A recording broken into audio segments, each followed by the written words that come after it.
Hey everybody, this is Chris K, and you're listening to the Productive Parks 5-Minute Podcast, the show for busy people working to change the game in the parks and recreation field.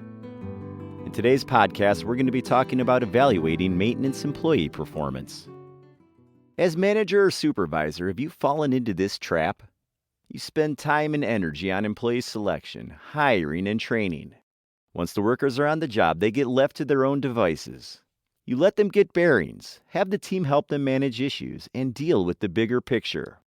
Before you know it, it's time for performance review. This extra paperwork seems more like a formality to please the HR department than anything else. You're not alone. That's how it happens for a lot of agencies. But what if evaluating employee performance was more than a formality? Something that can actually benefit you, your team, and your agency. It's possible.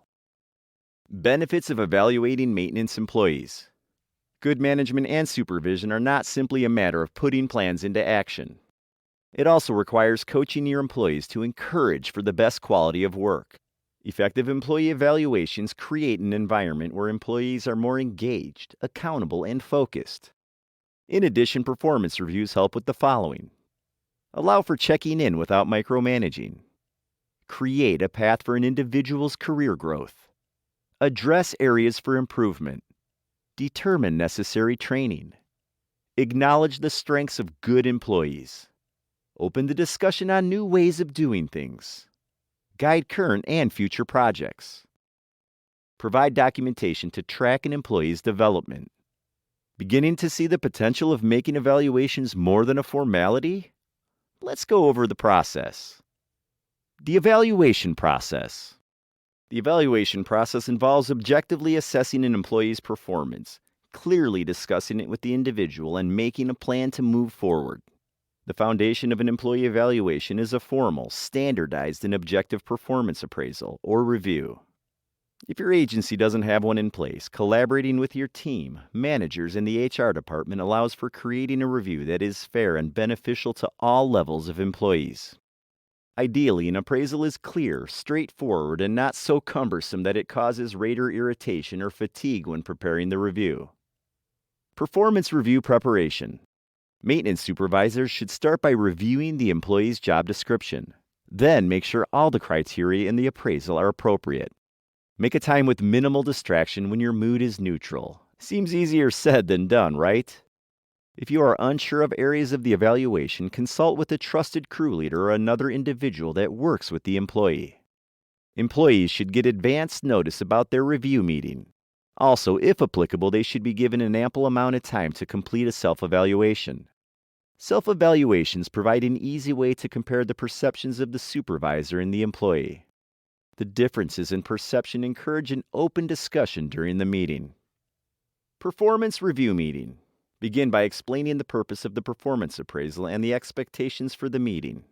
Review the job description, evaluation, and self-evaluation.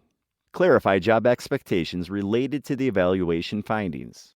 Discuss any difference in the scoring between the supervisor and self-evaluation. Next, plan on how to address any discrepancies in an employee's job performance. This could include additional training, staff mentoring, or reassigning of roles. Finally, have the employee sign off on the evaluation.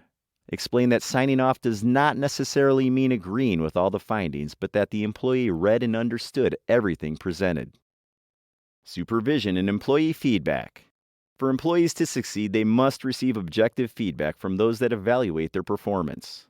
Feedback shouldn't end after the performance review. Informal day-to-day feedback may be more important than what's discussed during the employee review. Actively listen to employees about work-related issues that may affect job performance. Collaborate and troubleshoot issues to satisfy the needs of the maintenance team and the individual. Considerations for the evaluation process. As long as humans remain part of the evaluation process, ratings will not entirely be objective. Many decisions and actions depend on a matter of opinion.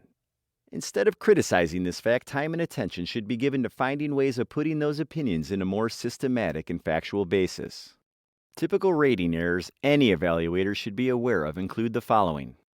Leniency, an overrated review of an employee's performance causing less chance of constructive employee guidance.